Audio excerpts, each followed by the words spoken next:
Good morning बेटा। Straight lines किया था प्रीवियस क्लास में और उसमें हमने कंप्लीट किया डिस्टेंस फार्मूला, सेक्शन फार्मूला और उसकी एप्लीकेशन। अब नेक्स्ट करते हैं बेटा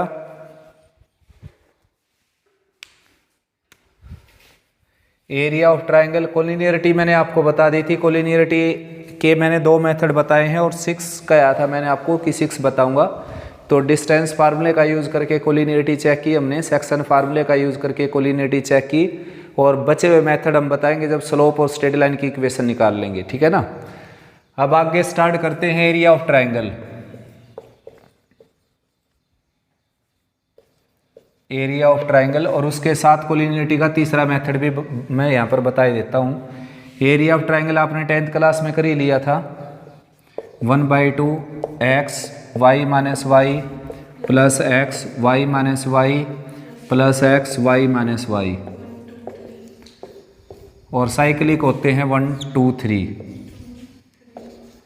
1 के बाद कौन आएगा 2, 2 के बाद 3, 2 के बाद 3, 3 के बाद 1, 3 के बाद और 2। ये एरिया ऑफ ट्राइंगल निकल जाएगा। अब कोलिनियरिटी का एक और मेथड आ गया यहाँ से। अगर किसी 3 वर्टेक्स दे रखे हैं आपको और उनको कोलिनियर पूछ रखा है कि कोलिनियर है या नहीं, तो उनसे बनी ट्राइंगल का एरिया क्या हो जाएगा 0। तो अगर ट्राइंगल का एरिया 0 हो गया तो समझो वो पॉइंट्स क्या हो गए कोलिनियर, ठीक है ना। उसके बाद क्वाड्रिलेटरल का एरिया निकालेंगे तो आप क्या कर लेना कि 2 ट्राइंगल में उसको डिवाइड करके और दोनों ट्राइंगल का एरिया निकाल कर ऐड कर देना। अब और कर लेते हैं भाई काफ़ी इंपॉर्टेंट पोर्शन जो मैं क्लास में भी आपको कई बार करवा चुका, फिर से करवा देता हूं। देखो सेंट्रोइड यहां लिख देता हूं, सेंट्रोइड, सरकम सेंटर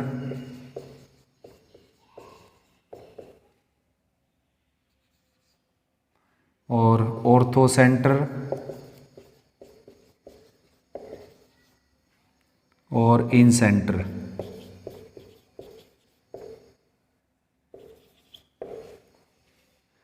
देखो ये फाइंड आउट करते क्या होते हैं ये।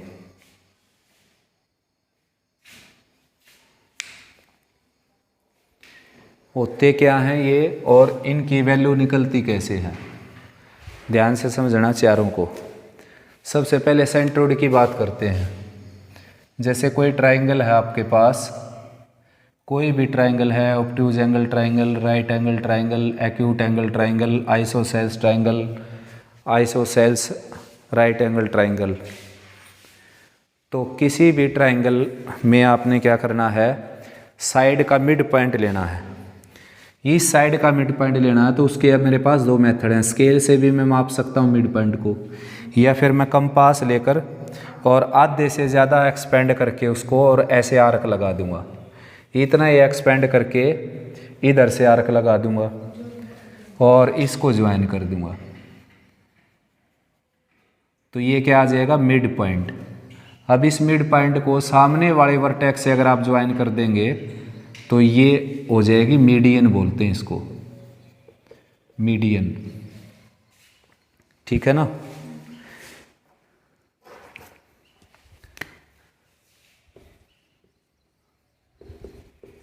मीडियन माध्यिका बोलते हैं हिंदी में इसको, यानी कि मध्य बिंदु को मिलाती है ये माध्यिका। ठीक ऐसे ही इस साइड का जब आप मिड पॉइंट लेंगे और उसको सामने वाले वर्टेक्स से ज्वाइन करेंगे, इस साइड का मिड पॉइंट लिया मैंने, देखो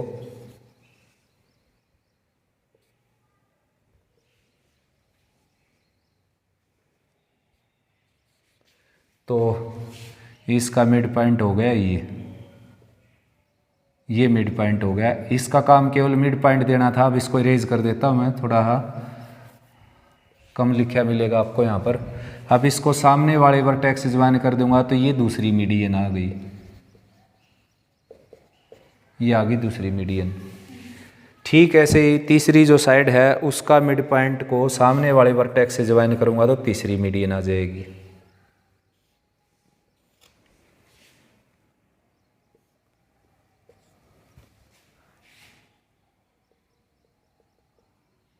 ये मिड पॉइंट आया केवल, इस मिड पॉइंट को सामने वाले वर्टेक्स से ज्वाइन करना, देखो इससे ये कर दिया मैंने। तो डेफिनेटली तीनों एक पॉइंट पर ज़रूर मिलेंगे आपको, तीनों मीडियन एक पॉइंट पर एग्जैक्ट मिलेंगे। ये कनकरेंट होती हैं। कनकरेंट और इंटरसेक्टिंग में क्या डिफरेंस होता है, देखो जब दो लाइन एक पॉइंट पर मिलती हैं तो उनको इंटरसेक्टिंग लाइन बोलते हैं, इंटरसेक्टिंग लाइन,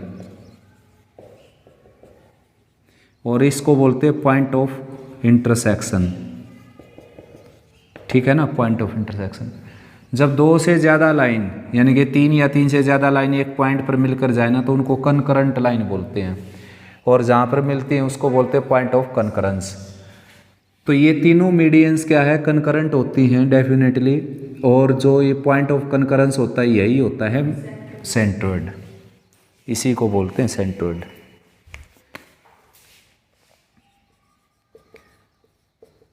सेंट्रोइड के कोऑर्डिनेट अगर आपने निकालने हैं तो उसका फार्मूला है x1 + x2 + x3/3, और y की वैल्यू है y1 + y2 + y3/3। एक और बात होती है, सेंट्रोइड जो है किसी मीडियन को दो हिस्सों में डिवाइड करेगा, डेफिनेटली देखो दिखाई देने लग रहा, तो ये इसको 2:1 में डिवाइड करता है, किसी मीडियन को दो हिस्से वर्टेक्स की तरफ, एक हिस्सा साइड की तरफ, जैसे दो हिस्से इस तरफ, एक हिस्सा इस तरफ, दो पार्ट इस तरफ, एक पार्ट इस तरफ, ठीक है ना। दूसरी जो इसमें गलत फहमियाँ होती हैं बच्चों को, वो मैं बता देता हूँ क्या क्या होती हैं। यहाँ पर 90 का एंगल बनाती है ये, एक तो गलत फहमी ये होती है, ठीक। हाँ, दूसरी गलत फहमी ये होती है कि ये एंगल इक्वल होता है, ये बाइसेक्टर होता है इसका, तो ऐसा नहीं होता। मीडियन केवल एक काम करती है, मिड पॉइंट को इस वर्टेक्स से जोड़ती है, मीडियन का ये काम है। अगर अब इस ट्रायंगल में कुछ इन्फॉर्मेशन ज़्यादा है आपके पास तो फिर कुछ ज़्यादा हो सकता है, जैसे कि ये दोनों साइड इक्वल हैं तो फिर ये एंगल इक्वल भी हो जाएंगे, यहाँ पर 90 का एंगल भी बन जाएगा, क्योंकि दोनों ट्रायंगल कॉन्करेंट हो जाएंगी। ये साइड इसके इक्वल हो जाएगी, ये साइड इसके इक्वल हो गई, पहले इससे थी ये तो, और ये कॉमन हो गई तो दोनों ट्रायंगल कॉन्करेंट हो गई, तो फिर 90 के एंगल बन गए, ये एंगल भी इक्वल हो गए। वो तो बाद की बात है जब ये दोनों साइड इक्वल दे रखी हों, तो जब आपको पता है ही नहीं कि साइड इक्वल है या नहीं है, तो आप केवल इतना लेकर चलेंगे कि ये मिड पॉइंट है बस, और कुछ नहीं, और इसको जोड़ा गया है, ये एंगल अनइक्वल हो सकते हैं। दूसरा है सरकमसेंटर। x1 y1 जो मैंने यूज़ किए हैं ये क्या है, ट्राइंगल के वर्टिसेस, x1 y1, हाँ नहीं, x1 y1 x2 y2 x3 y3, हाँ। अब बात करते हैं सरकमसेंटर की।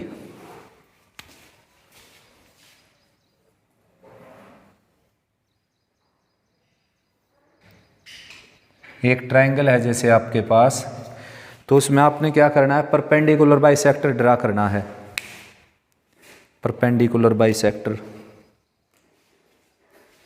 परपेंडिकुलर बाइसेक्टर अभी ड्रा किया तो था हमने, लेकिन वो केवल मिड पॉइंट लेकर छोड़ दिया था उसको।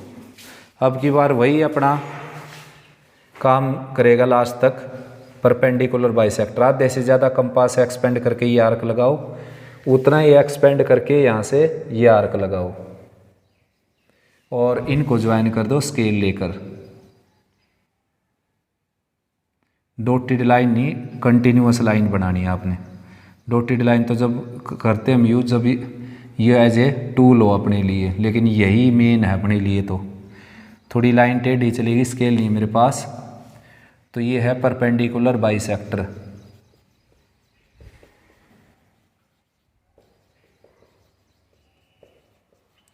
ऐसे ही तीनों परपेंडिकुलर बाइसेक्टर कनकरेंट होते हैं, एक पॉइंट पर जरूर मिलेंगे। आधे से ज़्यादा कंपास एक्सपेंड किया, ये आर्क लगा दी।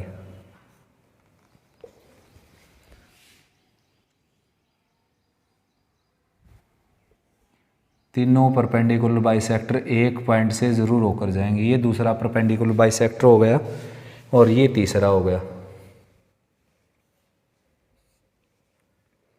आधे से ज़्यादा कंपास एक्सपेंड करके और ज्वाइन कर दिया इसको, थोड़ा सा इधर से गया, तो तीनों एक पॉइंट पर ज़रूर मिलेंगे, ठीक है ना, एग्जैक्ट मिलेंगे बिल्कुल पक्का, क्योंकि ये कनकरेंट होते हैं। और इसी पॉइंट को बोलते हैं सरकम सेंटर। और ये कब आता है सरकम सेंटर? जब कोण मिलते हैं परपेंडिकुलर बाइसेक्टर।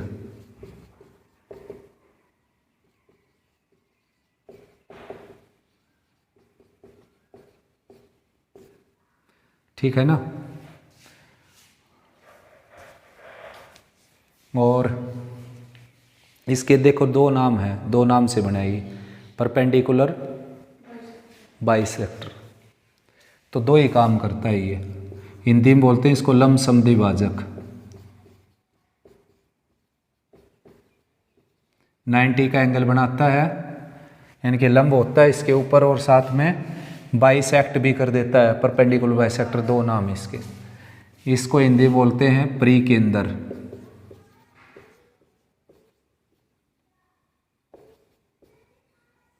और इसको बोलते हैं केंद्रक। अब देखो परिकेंद्र यानी कि सरकम सेंटर क्यों बोलते हैं इसको? क्योंकि इसके ऊपर से सर्कल लगाया जा सकता है इसको एज ए सेंटर लेकर, यानी कि इतना रेडियस लो या इतना लो, एक ही बात है, और इसको घुमा दो बस। इतना रेडियस लेकर इसको घुमाएंगे तो ट्रायंगल के तीनों वर्टेक्स को ओनली टच करके जाएगा, सर्कल टच करके जाएगा तीनों वर्टेक्स को, ठीक है ना। इस सर्कल का नाम है सरकम सर्कल। सरकम सर्कल ये होता है। जो मैंने आपको 11th में एक फार्मूला लिखवाया था एरिया ऑफ ट्रायंगल का, ये फार्मूला लिखवाया था एरिया ऑफ ट्रायंगल का, delta is equal to ABC by 4R। Delta means area of triangle. Delta से कई चीज़ों को डिनोट कर देते हैं। कई बार बात हो चुकी है अपनी ये कि मैथ्स के अंदर एक जो सिंबल है वो कई जगह यूज हो जाता है कई चीज़ों को डिनोट करने के लिए। डिटर्मिनेंट को भी डिनोट करता है ये, यहाँ पर डिनोट करता है ये एरिया ऑफ ट्रायंगल को। और सेट चैप्टर में किसको डिनोट करता था ये? सिमेट्रिक डिफरेंस को, है ना। वहाँ सिमेट्रिक डिफरेंस को डिनोट करता था, यहाँ पर एरिया ऑफ ट्रायंगल को डिनोट कर रखा है इसने, और डिटर्मिनेंट चैप्टर में उसको डिटर्मिनेंट को डिनोट करता था। तो यहाँ पर जो मैंने आर लिया है ना, कैपिटल आर, वो आर क्या है? इसका रेडियस होता है, वो सरकम रेडियस को कैपिटल आर बोलते हैं। मतलब ये डिस्टेंस आर होती है, कैपिटल आर। ये तीनों ही, ये भी और ये भी, ठीक है ना। तो इसके ऊपर बहुत सारे क्वेश्चन आते हैं। एक तो ऐसे भी आ जाता है कि एक सर्कल 3 पॉइंट से पास होता है, उसका सेंटर बताओ। एक सर्कल 3 पॉइंट से पास होता है, 1 2 4 5 6 7, तो उस सर्कल का सेंटर बताओ। तो सर्कल का सेंटर पूछने का मतलब उसका सरकम सेंटर पूछना है, क्योंकि जैसे एक सर्कल है, अगर वो 3 पॉइंट से पास होता है, मान लो 1 2 से 4 5 से और 6 7 से, हाँ, तो इस सर्कल का सेंटर पूछ लिया उसने। अब निकालने के अपने पास दो तरीके हैं। एक हम सीखेंगे 11th चैप्टर में, सर्कल की इक्वेशन निकाल लेंगे, x² + y² + 2gx + 2fy + c = 0, और उसमें तीनों पॉइंट भर के और काम चल जाएगा, ठीक है ना। दूसरा तरीका अपने 6ठी 7वीं क्लास का बेसिक भी बोल सकते हो आप इसको, इस बेसिक का यूज भी कर सकते हैं हम। इसको जोड़ दिया और इसका सरकम सेंटर निकाल दिया। इस ट्रायंगल का जो सरकम सेंटर है वही सर्कल का सेंटर है। तो 6 7 का तो बोल नहीं सकते हम, क्योंकि 6 7 में तो केवल इतना तो है कि भाई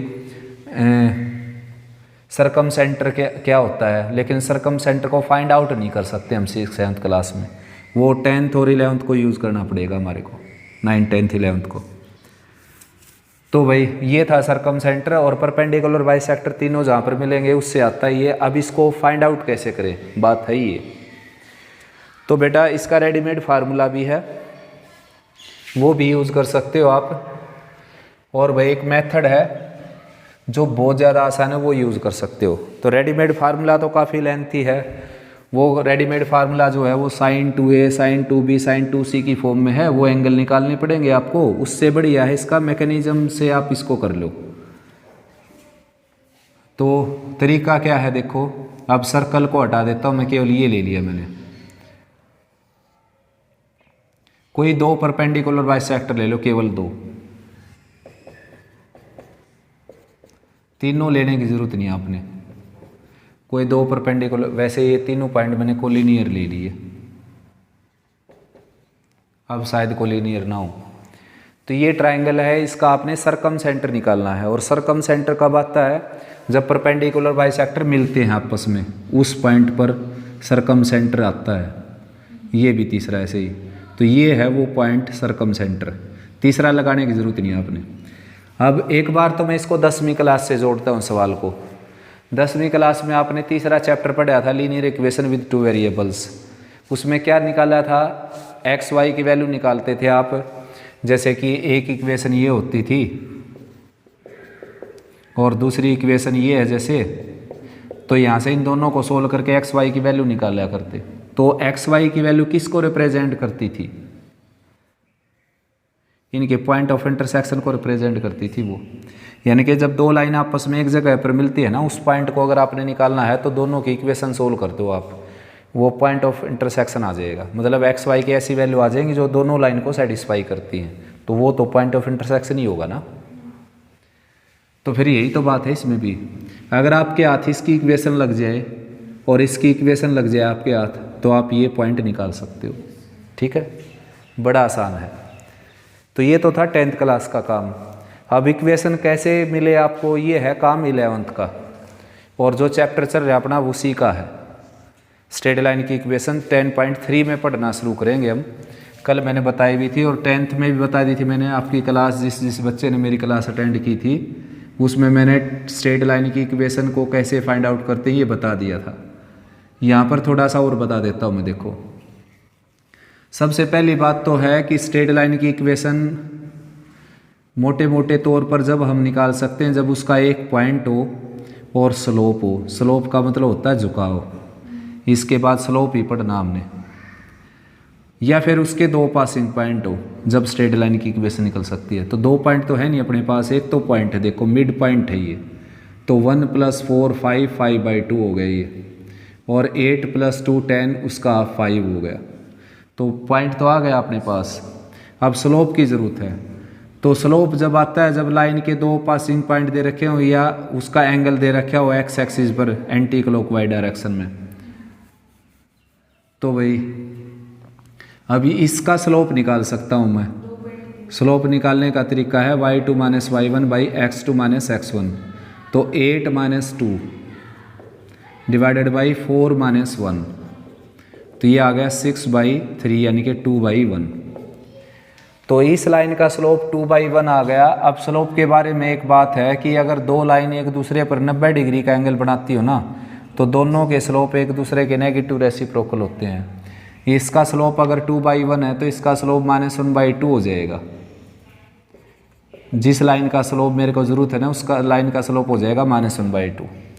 अब इक्वेशन निकालने का ये तरीका है y - y1 m × x - x1। तो y1 की जगह मैं रख दूंगा 5, x1 की जगह रख दूंगा मैं 5/2 और स्लोप की जगह रख दूंगा मैं -1/2। ये इस लाइन की इक्वेशन आ गई। एक परपेंडिकुलर बाइसेक्टर की ऐसे दूसरे की आ जाएगी और दोनों को सोल्व कर देना, ये सरकम सेंटर आ जाएगा। अब आपने ये टेंशन लेने की ज़रूरत नहीं कि भाई इसकी इक्वेशन कैसे बनाएंगे हम।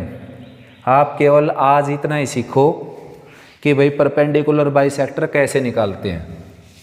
स्लोप सीखने की कोई ज़रूरत है नहीं बेटा आपको, अभी मैं करवा दूंगा जब क्लास आएगी स्लोप की, अच्छे से करवा दूंगा। देखो, अब आपने केवल ये याद रखना है, एक तरीका आपने याद रखना है कि ये पॉइंट कैसे आएगा। इसकी इक्वेशन निकालनी हमने, कुछ भी आएगी, मैंने अज्यूम कर ली कि इसकी इक्वेशन ये आ गई। कैसे निकालते हैं वो आगे पढ़ेंगे। इसकी इक्वेशन मान ली मैंने ये आ गई, और कैसे आई ये आगे पढ़ेंगे, आगे वाली जो क्लास लगेंगी अपनी। तो जब दोनों की इक्वेशन आ जाएगी तो फिर ये 10th क्लास का क्वेश्चन बन जाएगा। इन दोनों को सोल्व करो, ये पॉइंट आ गया बस, है ना। एक्स वाई की वैल्यू ही क्या आ गया, सरकम सेंटर। बस यहाँ पर एक अधूरा काम छोड़ दिया मैंने। वैसे तो समझा दिया, कोई बच्चा अगर समझ गया तो बहुत ही अच्छी बात है, लेकिन फिर भी मैं अपनी तरफ से बोलता हूँ मैंने अधूरा काम छोड़ दिया कि इनकी इक्वेशन कैसे निकालें हम, तो ये हम आगे पढ़ेंगे बेटा, ठीक है ना। अब आप यहाँ से बस इतना सीख लो कि दोनों की इक्वेशन आने के बाद दोनों को सोल्व करने से ये पॉइंट आ जाएगा, इसी को बोलते हैं सरकम सेंटर। नेक्स्ट है भाई ऑर्थो सेंटर।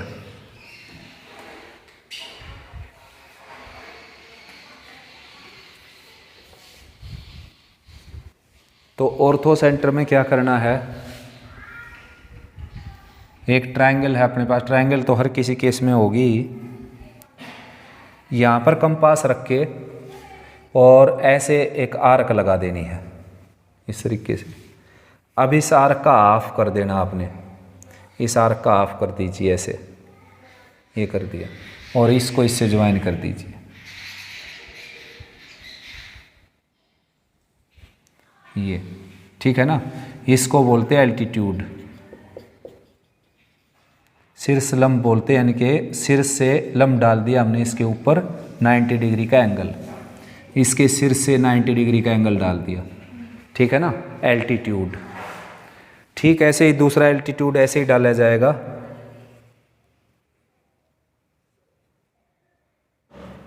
हाँ, इस ऐसे कंपास एक्सपेंड करे ना ताकि कट कर दे इसको। तो फिर यहाँ से एक आर्क लगाई, यहाँ से एक आर्क लगाई और इसको इससे ज्वाइन कर देना, ये दूसरा एल्टीट्यूड आ जाएगा। और ठीक ऐसे ही तीसरा एल्टीट्यूड आ जाएगा। यहाँ कंपास रख के और इतना एक्सपेंड करना है कि इसको कट कर दे ये ऐसे, शायद बाहर निकल कर भी कर सकता है, क्योंकि अगर ट्रायंगल के एंगल बड़े होंगे तो बाहर भी कर सकता है ये कट।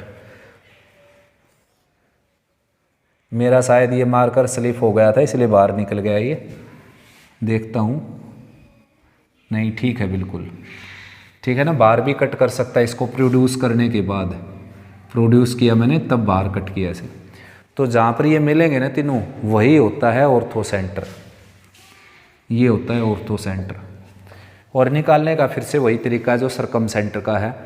फार्मूला आप याद करना चाहें तो काफ़ी लेंथी फार्मूला है, मैं भी याद नहीं रखता उसको, ज़रूरत नहीं समझता मैं याद रखने की, लेकिन शायद आपको रख लेना चाहिए वो याद भाई। ABC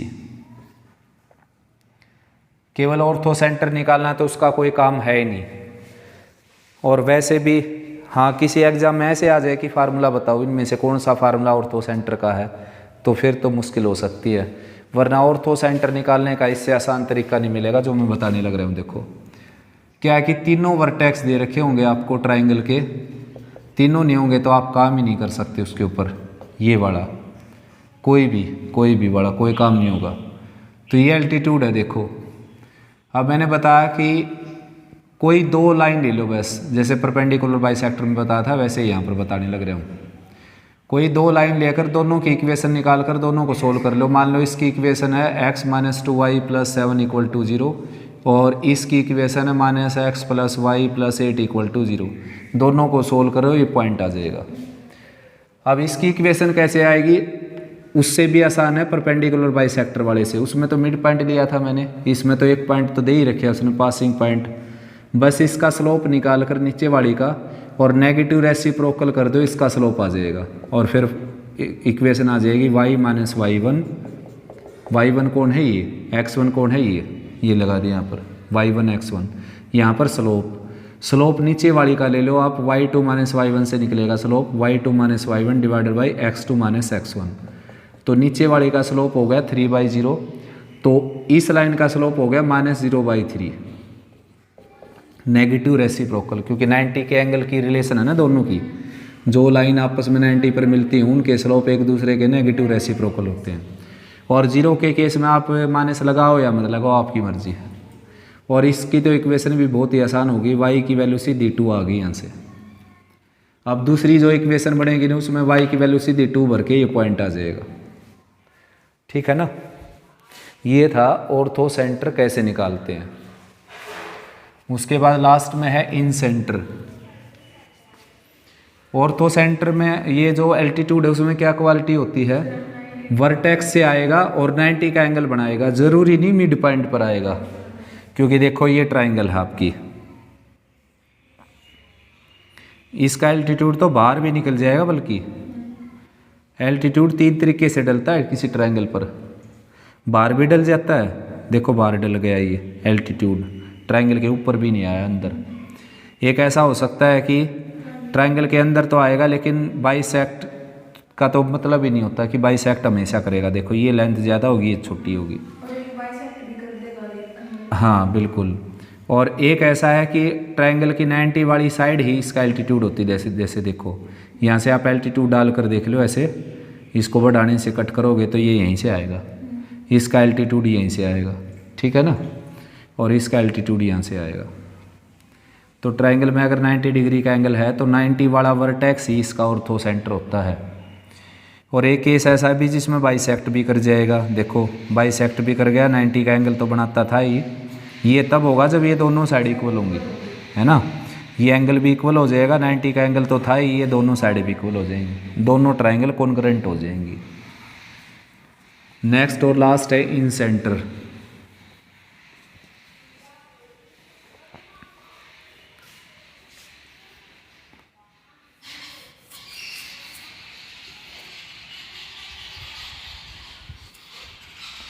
ये ट्रायंगल आपके पास, और अब की बार आपने एंगल बाइसेक्टर ड्रा करना है। एंगल बाइसेक्टर इस एंगल का हाफ करके और आगे बढ़ा देना है। इसका हाफ किया ऐसे, ये आर्क लगाई, हाफ अब होगा इसका, ये हाफ करने के लिए मैंने आर्क लगाई है ऐसे। और ये जो लाइन है ना, इस लाइन का नाम है एंगल बाइसेक्टर।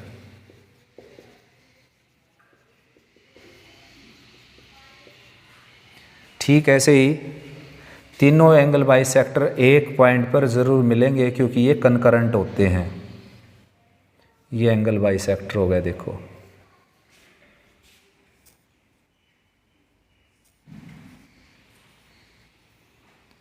तीसरा एंगल बाइसेक्टर भी यहीं पर जाना चाहिए, वरना गलत हो गया कुछ न कुछ।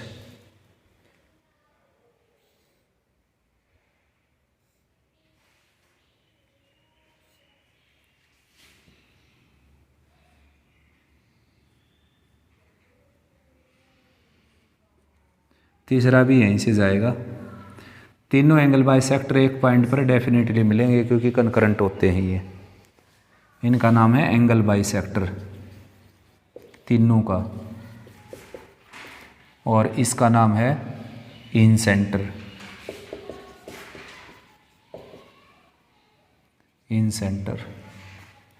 अब यहाँ पर कंपास रख के, और इतना कंपास आपने एक्सपेंड कर लेना इसकी साइड जितना, और घुमा देना ऐसे, एक सर्कल बनेगा जो इसकी तीनों साइड को टच करके जाएगा, ठीक है ना, तीनों साइड को टच करेगा सर्कल, कट नहीं करेगा बिल्कुल भी। अगर आप की कंस्ट्रक्शन वगैरह सब कुछ सही है तो तीनों साइड को टच करके जाएगा सर्कल। इस सर्कल का नाम है इन सर्कल।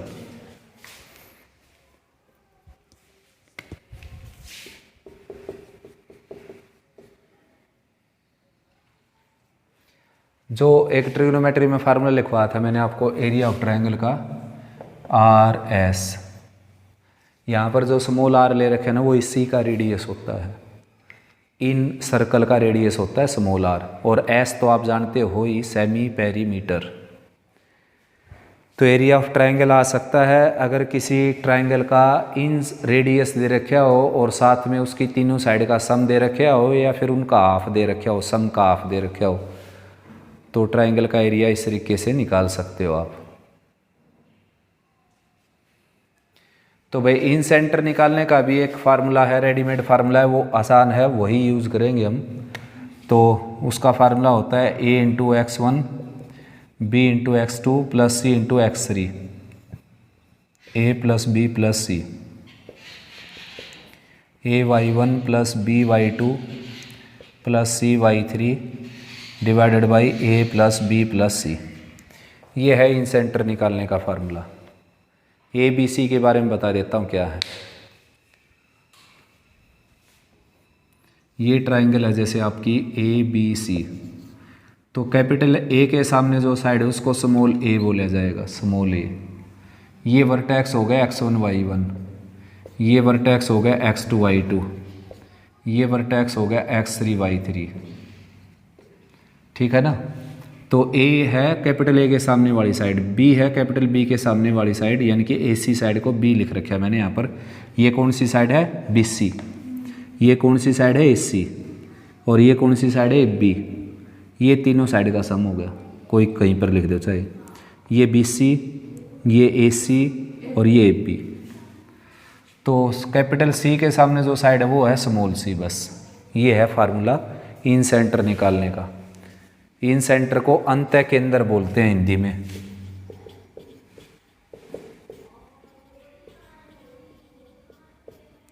और जो ये एंगल बाइसेक्टर है इनको बोलते हैं कोण समद्विभाजक।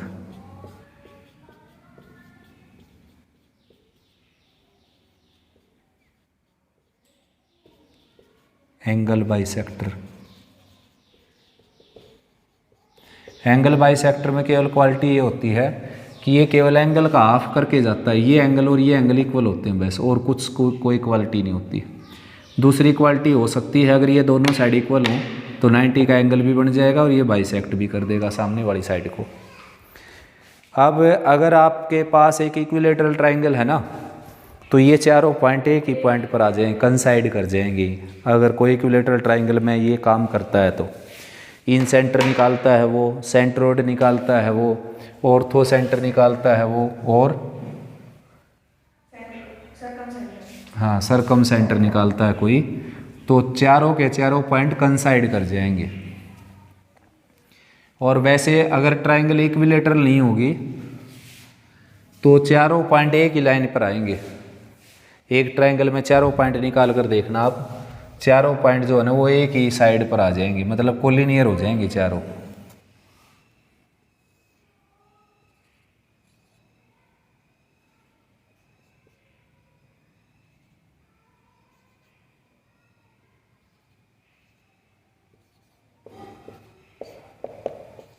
तो इक्विलेटर में भी बोल सकते हो आपकी कोलिनियर हो जाएं, क्योंकि वो एक पॉइंट पर आ जाएंगे चारों।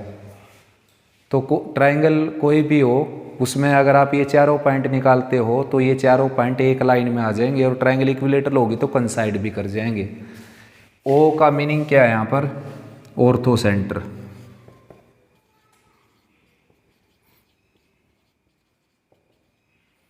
जी है सेंट्रोइड, एन है इन सेंटर, और एस है सरकम सेंटर।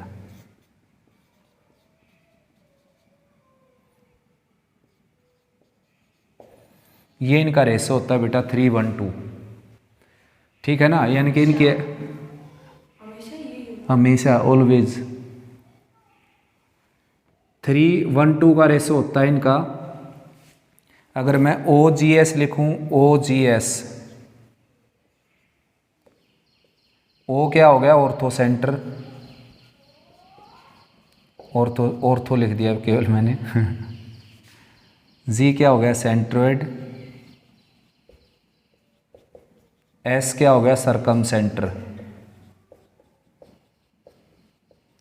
तो अगर इनका रेशो पूछो तो आप ये क्या हो गया? ये 4 हो गया, ये 2 हो गया, तो 4:2 यानी कि 2:1, इनका 2:1 हो गया आपस में। किन्हीं का भी रेशो निकाल सकते हो, यानी कि 4 हो गया बड़े अपने पास। 4 में से आपको है ना 2 देकर और बाकी के पूछ सकता है। सेक्शन फार्मूले से आप निकाल सकते हो। ऑर्थो सेंटर, इन सेंटर देकर सेंट्रोइड और सरकम सेंटर पूछ सकता है। सरकम सेंटर, सेंट्रोइड देकर ऑर्थो सेंटर और इन सेंटर पूछ सकता है, इसी तरीके से। तो भाई बेसिक तो कंप्लीट हो गया बेटा, अब एक्सरसाइज स्टार्ट करते हैं इसकी।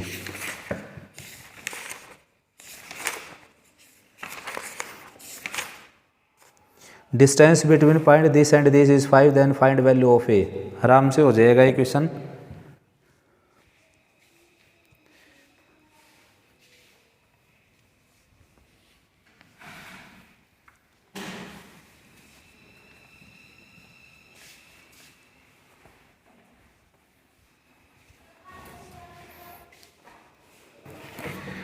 Distance between point this and this is 5, 10.1 exercise का फर्स्ट क्वेश्चन 4(3) एंड a-2। इन दोनों पॉइंट के बीच की डिस्टेंस है 5 यूनिट, तो a की वैल्यू निकालनी है। तो कर ही सकते हो आराम से इसको, है ना। इस तरह के क्वेश्चन मैं छोड़ देता हूँ। हाँ बस, और क्या, डिस्टेंस और सेक्शन ही लगेगा बस।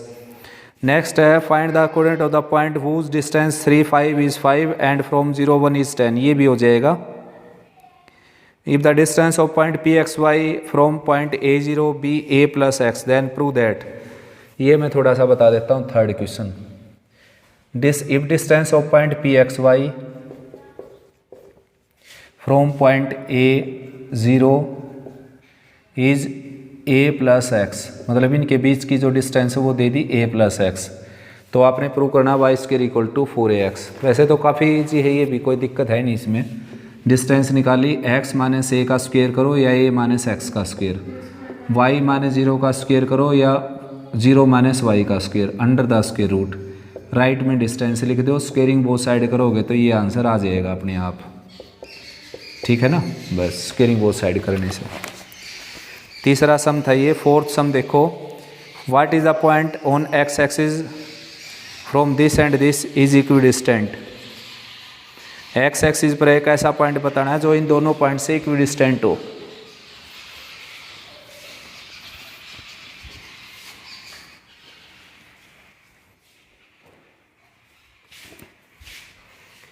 फोर्थ क्वेश्चन है ये 7, 6 और -3, 4। देखो इसने कहा है कि एक ऐसा पॉइंट बताओ x एक्सिस पर जो इन दोनों से इक्विडिस्टेंट हो। तो यहाँ पर एक मिस्टेक हो सकती है। हाँ y की वैल्यू तो 0 लूँगा ही मैं भी, लेकिन यहाँ पर एक मिस्टेक ये हो सकती है बेटा कि इक्विडिस्टेंट समझ कर आप इनको कोलिनियर ना ले जाए इस तरीके से। वैसे इस केस में तो गलत आएगा नहीं, आंसर सही आ जाएगा। क्योंकि इक्विडिस्टेंट होने का मीनिंग जरूर नहीं कि कोलिनियर है वो। इक्विडिस्टेंट ऐसे भी हो सकते हैं, एक लाइन पर। जैसे मैं कह दूं कि भाई एक पॉइंट है 1, 2, दूसरा पॉइंट है B 3, 4 और एक तीसरा पॉइंट है जो इनसे इक्विडिस्टेंट है। तो इक्विडिस्टेंट यहाँ पर भी तो हो सकता है। वो पॉइंट है मान लो XY, तो ये डिस्टेंस मान लो 4 यूनिट है, तो ये भी 4 होगी। जरूरी थोड़ा ना वो एक लाइन पर होगा। तो ये है 1, 2 और ये है 3, 4। इक्विडिस्टेंट कह दिया तो आप यहाँ पर मत ले लेना उसको, आपने हमेशा यहाँ पर लेकर चलना है, ठीक। क्योंकि यहाँ पर लेकर चलोगे तो इसका मीनिंग आपने स्टेटमेंट में कुछ ऐड कर दिया कि वही पॉइंट वो सारे एक ही लाइन पर हैं। ज़रूरी नहीं होता वो एक ही लाइन पर हैं। अब इसको करता हूँ मैं, देखो ऐसे उसने कहा है मेरे को इक्विडिस्टेंट है ये, बस। तो मैंने क्या कर लिया, एक ही लाइन पर ले लिए इन दोनों तीनों, और एक ही लाइन पर लूँगा तो मिड पॉइंट फार्मूला यूज़ करूँगा, है ना। तो मिड पॉइंट फार्मूला यूज़ कर लेता हूँ। देखो क्या हो गया, मिड पॉइंट 7 - 3/2, 4 + 6/2 और राइट में क्या ले लिया x, 0। तो ये हो गया 4/2 यानी कि 2। ये क्या हो गया 5। तो क्या ये सही आंसर आ गया? नहीं आना, इसकी वैल्यू तो 0 होनी चाहिए। तो आप एक लाइन पर उनको ले ही नहीं सकते, क्या पता ना भी हो एक लाइन पर, है ना। हाँ, इन दोनों का सम अगर 0 बनता होता ना तो फिर कोलिनियर पक्का होते हैं, क्योंकि इनका मिड पॉइंट फिर ये 0 हो जाता। तो आप बेशक से मतलब कोलिनियर बेशक से ले लेना, लेकिन सेक्शन फार्मूला मत यूज़ करना। अब जैसे देखो मैंने ऐसे रख लिए पॉइंट, ये रफ डायग्राम में रख सकता हूँ। तो डिस्टेंस फार्मूला लगाऊंगा मैं यहाँ पर। डिस्टेंस फार्मूला लगाऊंगा तो अपने आप पता चल जाएगा कि कहाँ पर है वो। ये डिस्टेंस लिख दी मैंने इक्वल, ये डिस्टेंस लिख दी मैंने इक्वल, क्योंकि उसने क्या कहा था इक्विडिस्टेंट। उसने ये थोड़ा ना कहा था कि मिड पॉइंट है ना। तो मिड पॉइंट के तरीके से मत करना इक्विडिस्टेंट के क्वेश्चन को, गलत हो जाएगा। तो अब आंसर निकालो, आंसर आ जाएगा। अब x² 49 और -14x + 36, x² 9 और +6x और +16 एक्स स्क्वायर कैंसिल हो गया, 14x ये इस तरफ आकर -20x हो गया, उसके बाद 49 है ये और ये 36 है। चलो इसको सब्ट्रैक्ट कर देता हूँ, ये इस तरफ सब्ट्रैक्ट होकर 40 बच गया इस तरफ और ये सब्ट्रैक्ट होकर 20 बच गया, है ना। तो कितना हो गया 60 हो गया शायद माइनस का, और x की वैल्यू कितनी आ गई 3, तो वो पॉइंट हो गया 30, क्योंकि y की वैल्यू तो निकालनी नहीं थी। और आप मिड पॉइंट से निकालो, अगर एक लाइन पर लेकर चलोगे तो आप दूसरा मेथड भी यूज़ कर सकते हो मिड पॉइंट वाला, कि भाई दोनों से इक्विडिस्टेंट तो है ही, तो बीच में हो गया, बिल्कुल बीच में हो गया तो मिड पॉइंट लगा दोगे और मिड पॉइंट से आंसर गलत आ जाएगा। तो जब इक्विडिस्टेंट दे रखा हो तो मिड पॉइंट वाला फार्मूला मत लगाना, डिस्टेंस वाला ही लगाना, क्योंकि इक्विडिस्टेंट डिस्टेंस का यूज़ करवाया उसने, तो डिस्टेंस ही यूज़ करो आप। बस ये बात याद रखनी थी इक्विडिस्टेंट के क्वेश्चन में। जो डिफरेंट टाइप के हो मैं करवा देता हूँ। तो भाई नेक्स्ट है show that this are are vertices of triangle, 5th question है। 4th का सेकंड तो आप कर ही लोगे, वाई एक्सिस पर पूछ लिया अब की बार, 0 y लेट कर लेना। तो 5th क्वेश्चन में रेक्टेंगल प्रूव करना है इसको, तो कैसे प्रूव करोगे? अपोजिट साइड इक्वल दिखा देंगे। हाँ, अपोजिट साइड इक्वल दिखाकर डायगोनल भी इक्वल दिखा देना, रेक्टेंगल हो जाएगा। लेकिन वैसे रेक्टेंगल प्रूव करने का एक और आसान मेथड अपने पास, स्लोप का यूज़ करके, वो हम आगे सीखेंगे।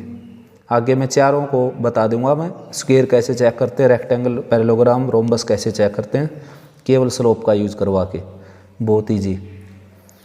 6th है find the coordinate of the point which divides the join of this and this in the ratio 1:3 internally externally, हो जाएगा आराम से। Using section formula so that point this and this are collinear, ये मैं करवा चुका है ऐसे। Inward ratio this divides the segment joining the point this and this, ये भी कर लोगे आराम से।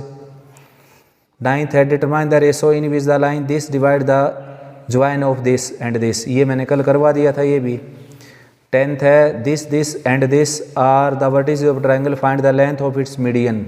मीडियन अभी बताया था मैंने कैसे निकालना है, मीडियन की लेंथ निकलवानी है इसने अभी 10th क्वेश्चन में।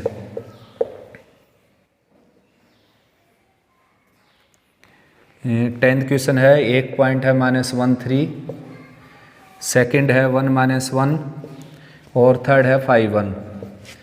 तो आपने क्या करना है, मीडियन की लेंथ निकालनी है। तो इसका मिड पॉइंट लेना है पहले, 5 + 1 6, उसका हाफ हो जाएगा 3, 1 - 1 0, उसका हाफ हो जाएगा 0, और अब डिस्टेंस फार्मूले से मीडियन आ जाएगी। ठीक है ना, तीनों मीडियन निकालनी है। उसके बाद है using the concept of area of triangle prove that this are collinear, तो एरिया ऑफ ट्रायंगल 0 दिखा देना भाई। 12th में A B A dash B dash A minus A dash B minus B dash are collinear so that A B dash is equal to A dash B, ये मैं करवा देता हूँ। हाँ,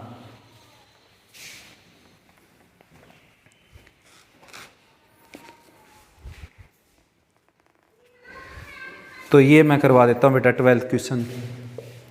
आज एक्सरसाइज कंप्लीट हो जाएगी ये है A B A dash B dash A minus A dash B minus B dash. वैसे तो आसान रहता है ये स्लोप वाले से, बहुत ज़्यादा आसान हो जाता। अब डिस्टेंस फार्मूला लगाएंगे तो काफ़ी लेंथी हो जाएगा, तो भाई स्लोप मैं यहाँ पर बता कर ही चल पड़ता हूँ आपको, ठीक है। यानी कि कोई दो पॉइंट है लाइन के ऊपर x1 y1 x2 y2, तो स्लोप निकलेगा उसका y2 - y1 by x2 - x1, इस तरीके से स्लोप निकलेगा। करेंगे एक्सरसाइज 10.3 में डिटेल से, स्लोप क्या होता है, कैसे निकलता है और ये फार्मूला क्यों लगता है उसके लिए। लेकिन फ़िलहाल आप ये इतना समझ कर चल पड़ो, थोड़ा सा टाइम बच जाएगा मेरा, वरना डिस्टेंस फार्मूला लगाऊंगा लेंथी हो जाएगा। या तो इसको आप सेक्शन फार्मूले से कर सकते हो, k/1 लेकर और इसके हेल्प से k की वैल्यू निकाल लो, इसके हेल्प से k की वैल्यू निकाल लो, दोनों को बराबर रख दियो, वो आंसर आ जाएगा जो प्रूव करवाना है इसने। ये प्रूव करवाना है A B dash is equal to A dash B. दूसरा ये डिस्टेंस और ये डिस्टेंस निकाल कर छोटी डिस्टेंस, इन दोनों को डिस्टेंस का सम जो है ना वो इसके इक्वल रख देना, बस ये आ जाएगा। और तीसरा तरीका है ये। तो चलो मैं सेक्शन फार्मूले से कर देता हूँ, स्लोप वाला लगाता ही नहीं मैं। तो ए डैश की वैल्यू निकाली भाई मैंने, 1 की मल्टीप्लाई होगी ए के साथ और के की मल्टीप्लाई होगी ए माइनस ए डैश के साथ, और नीचे हो गया के प्लस 1। क्रॉस मल्टीप्लाई किया ए डैश के प्लस ए डैश, और राइट साइड में ए प्लस के इंटू ए माइनस ए डैश।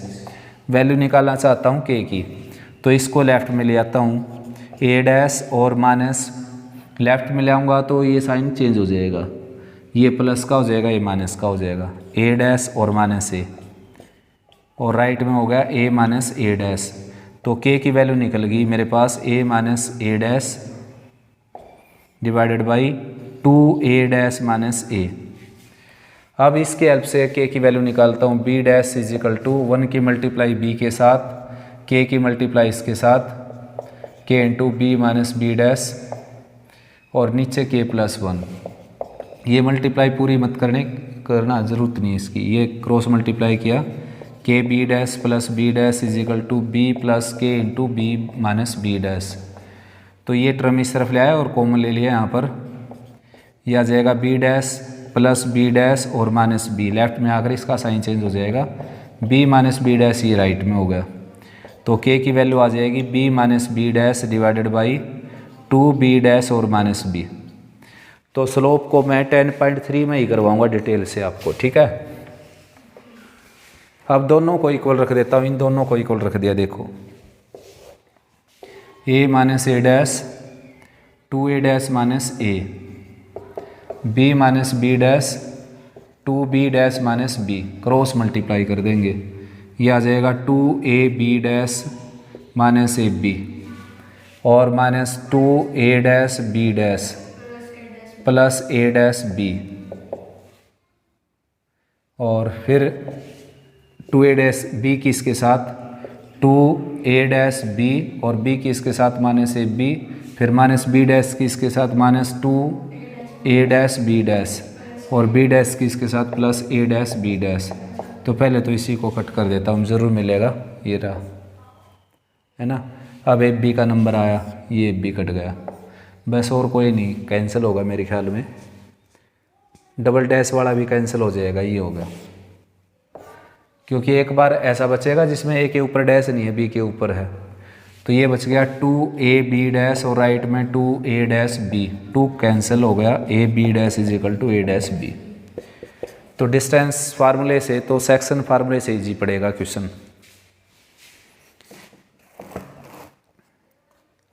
नेक्स्ट है भाई, find the area of quadrilateral whose vertices are this this and this. तो आप दो ट्राइंगल में डिवाइड करके एरिया निकाल कर ऐड कर देना। Find the equation of locus of point which move so such that he distance from the x axis twice as distance from y axis. बढ़िया क्वेश्चन है ये, तो देखो मतलब उसकी जो डिस्टेंस है एक्स एक्सिस की बजाय वाई एक्सिस से क्या है, ट्वाइस है।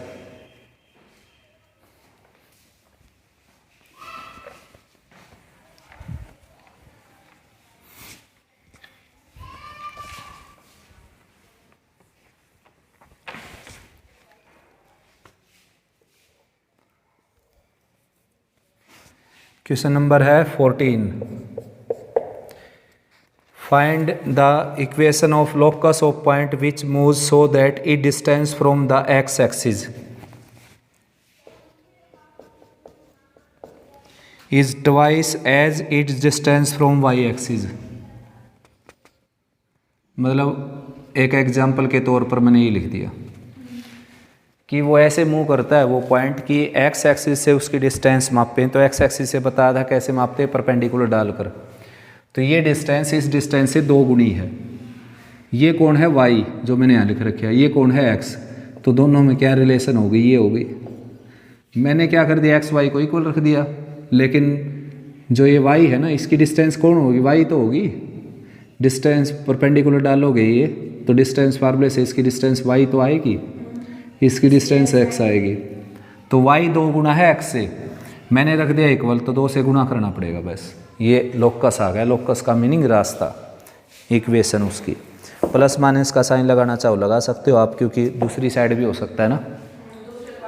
है ना, उस तरफ भी हो सकता है, यहाँ पर भी हो सकता है, यहाँ पर भी हो सकता है, y भी नेगेटिव हो सकता है, x भी नेगेटिव हो सकता है, दोनों नेगेटिव हो सकते हैं, दोनों पॉजिटिव हो सकते हैं।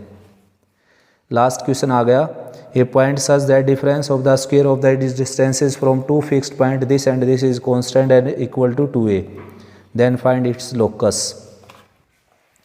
ओल्ड बुक में तो है ना, इसमें 2a भी नहीं दे रखा होगा, ओल्ड बुक में है यही क्वेश्चन सेम टू सेम, उसमें ये 2a भी नहीं लिख रखा कि 2a के इक्वल है इसकी डिस्टेंस, तो यहाँ पर 2a दे रखा है। तो ओल्ड बुक वालों ने भी क्या लेट कर लेना 2a या 2k, 2 क्यों लेट कर लेना वो बता देता हूँ मैं आपको। 15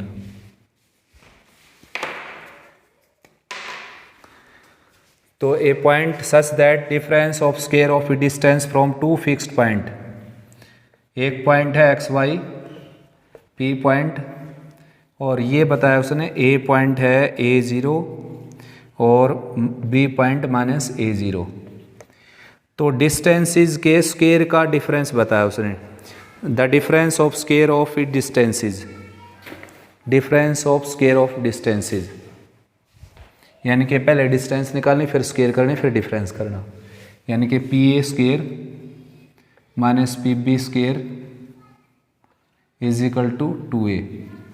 तो पी ए स्क्वायर हो गया बेटा x माइनस ए का स्क्वायर y माइनस 0 का स्क्वायर, बस यही रूट लगाने की ज़रूरत है नहीं, ठीक है ना। और पी बी स्क्वायर क्या हो गया,